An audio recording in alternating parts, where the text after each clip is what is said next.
Vous êtes en train d'accoucher et là vous vous rendez compte que vos choix ne sont pas respectés. Qu'est-ce que vous faites? Dans cette vidéo, on va parler de qu'est-ce que vous pouvez faire quand vous sentez que vos choix ne sont pas respectés pendant l'accouchement ou même peut-être un petit peu avant quand vous voulez parler de votre projet de naissance. Si vous êtes nouvelle sur cette chaîne, n'hésitez pas à vous abonner. Chaque semaine, on parle de l'accouchement et je vous partage aussi des récits d'accouchement positifs pour vous inspirer, vous informer, pour que vous aussi, vous puissiez bien vivre votre accouchement en maternité. Alors, qu'est-ce qu'on fait quand nos choix d'accouchement, que ce soit notre projet de naissance ou lorsqu'on est en train d'accoucher, lorsque tous ces choix-là ne sont pas respectés?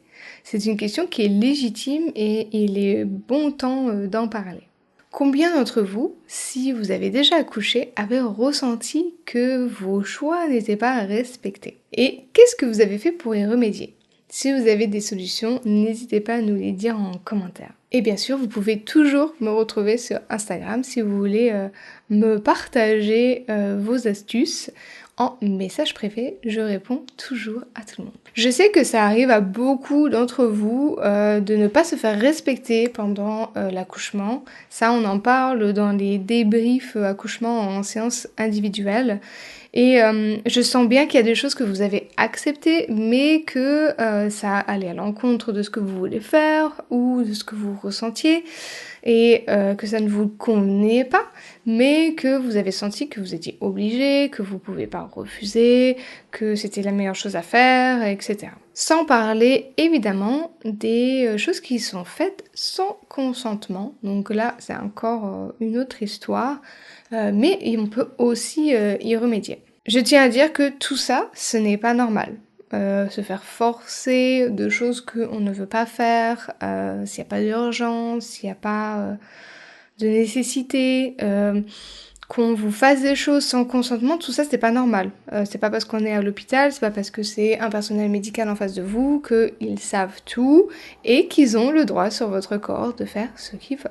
En fait, la naissance d'un enfant, c'est un processus physiologique, un peu comme quand on va aux toilettes, un peu comme quand on éternue, tous ces réflexes en fait, un peu comme quand on vomit. Tous ces réflexes-là, ça fait partie de la physiologie, tout comme l'accouchement. Donc dans des grossesses qui se passent bien, où il n'y a pas de problème, en fait, il ne devrait pas y avoir d'intervention médicale. Parce que c'est un processus naturel. Ça, c'est quand même un conditionnement, des croyances sur lesquelles il faut travailler, que l'accouchement, non, ce n'est pas dangereux. Je sais que c'est difficile, mais voilà, un accouchement, c'est un processus naturel. Il n'y a pas lieu d'intervenir dans la majorité des cas. Si on intervient alors que c'est des grossesses et des accouchements normalement qui se passent bien, si on doit intervenir, c'est parce que peut-être il y a des choses qui ont été faites qui, par boule de neige un petit peu, font que on doit intervenir parce qu'en fait on a un petit peu dérangé tout ce processus naturel. En fait, on devrait juste faire confiance en la maman, parce que c'est quand même elle qui est en train d'accoucher, et en sa capacité à enfanter. Chaque corps est capable d'enfanter, sauf problème majeur. Et bien sûr, comme je le dis souvent, quand on met un pied dans la maternité, on se retrouve face à des protocoles, et là, tout simplement, c'est beaucoup plus compliqué de suivre la physiologie. Donc, vous avez un projet de naissance, vous arrivez à la maternité, vous sentez qu'on ne respecte pas du tout vos préférences et votre corps. Qu'est-ce que vous pouvez faire? Alors la première chose que je vous dirais, c'est d'avoir un projet de naissance qui est écrit, qui est imprimé en plusieurs exemplaires et qui est donné à chaque équipe qui va vous assister, vous accompagner pendant votre accouchement. S'il y a des demandes écrites sur papier, on ne pourra pas vous dire que ils ne savaient pas, que vous avez pas dit, que etc. etc. C'est un peu plus compliqué tout de suite de voir que vous avez fait des demandes écrites Et on peut pas vraiment aller à l'encontre de votre demande sans en discuter avec vous ou faire des choses sans vos consentements. J'entends souvent que c'est pas un document légal. Ok, techniquement c'est pas légal, c'est pas signé, c'est pas un contrat entre vous et eux, mais c'est quand même une entente entre vous deux, vous et la maternité, qui montre vos préférences, un document qui permet de communiquer. Et si ils ont pris conscience, qu'ils ont lu votre projet et qu'ils font des choses à l'encontre, là, libre à vous, vraiment, de prendre des mesures, faire des démarches, si jamais des choses n'ont pas été respectées et que ça ne vous convient pas et que vous voulez aller plus loin. Vous avez le droit, ça a été noté, ils ont eu votre document. Vous avez quelque chose de concret avec lequel vous plaindre si c'est quelque chose que vous avez envie de faire. Donc le projet de naissance, pour moi, c'est vraiment la chose numéro 1 qu'il faut avoir écrite et imprimée. Si vous avez des demandes orales, c'est possible qu'on vous dise oh, vous nous avez rien dit, vous nous avez pas dit. Vous êtes peut-être dans un état où vous avez peut-être pas être en capacité de vraiment faire, de formuler vos demandes explicitement. Donc c'est bien de les avoir écrits à l'avance quand vous pouviez y penser, à tête reposée, calme, etc. Dans telle situation, c'est ce que je veux pas, etc. Donc je vous recommande vraiment de l'avoir écrit sur papier. La deuxième chose, c'est est-ce que y a une vraie urgence? Ça, c'est vraiment à demander. Donc je dirais que peut-être que si vous n'êtes pas en capacité d'avoir votre accompagnant, de demander, là, tout d'un coup, on veut intervenir, on vous demande rien, on veut faire des choses. Stop, une seconde, on peut prendre le temps de parler 2 minutes. Est-ce qu'il y a une urgence? De demander explicitement, est-ce qu'il y a une urgence là, maintenant?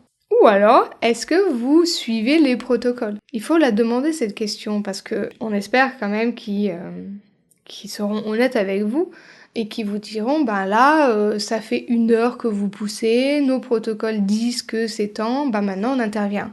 Non, chaque accouchement est différent. Moi par exemple j'ai poussé de 1h du matin à 5h du matin. Bon, je suis pas morte et mon bébé va très bien.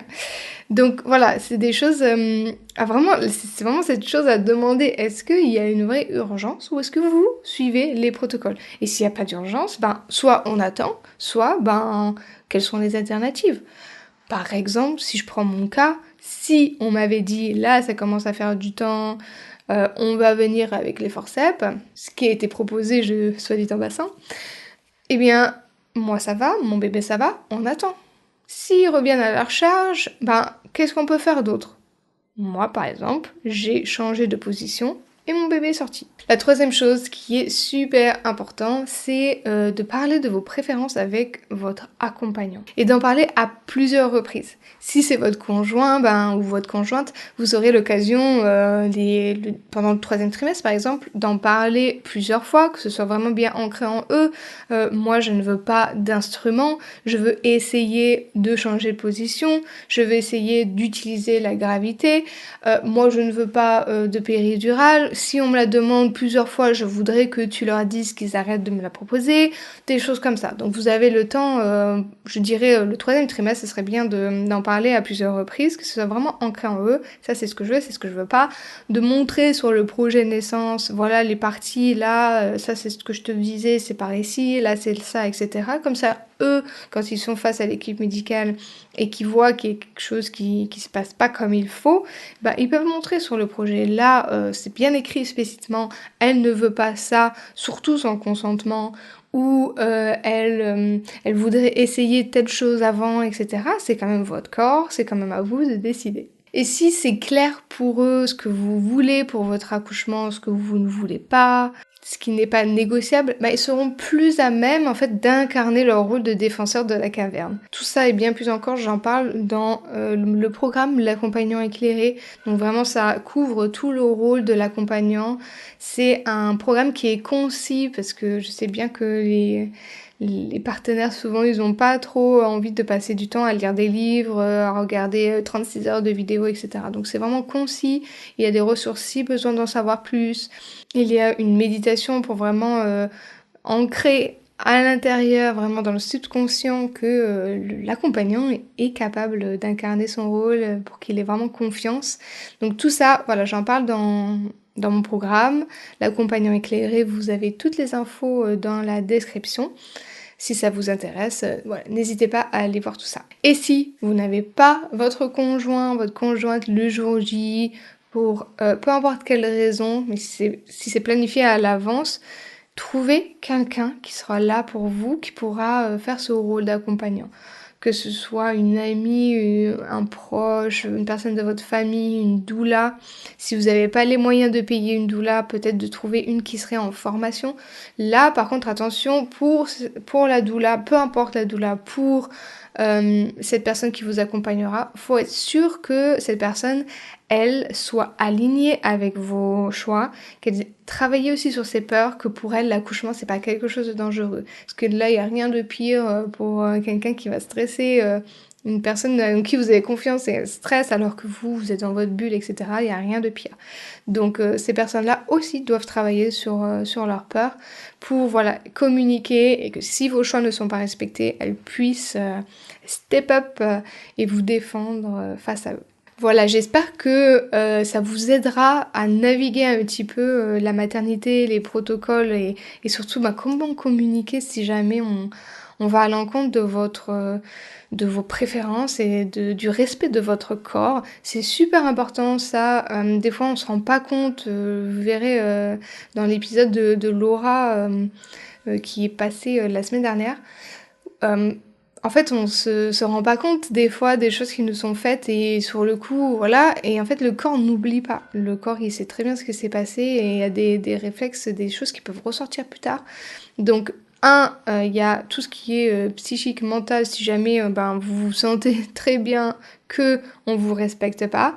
Ou alors, des choses qu'on vous fait sans vous dire, etc., sans consentement. Et ça, peut-être vous allez le savoir après, puis ça aussi, ça va peut-être bien vous embêter. Ou alors, c'est des choses que votre corps il va pas oublier. Donc c'est vraiment super important pour votre expérience d'accouchement que vous sentez que vous êtes respecté et soutenu. Donc tout ça c'est un petit peu des conseils pour aller dans ce sens-là. Si ça vous a aidé, n'hésitez pas à laisser un commentaire comme je vous disais avec vos astuces et à vous abonner et laisser un j'aime. Et je vous retrouve la semaine prochaine pour une nouvelle vidéo. Bye!